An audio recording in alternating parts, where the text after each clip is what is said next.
हामी चाहिँ अन्तु डाँडा पुरै घुडुलेर फर्किने क्रममा हो। यस्तो देखिन्छ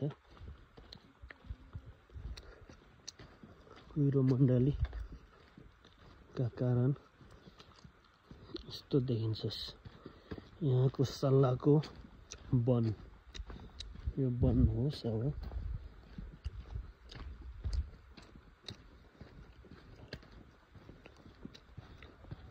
छुट्टै महसुस भयो होला है।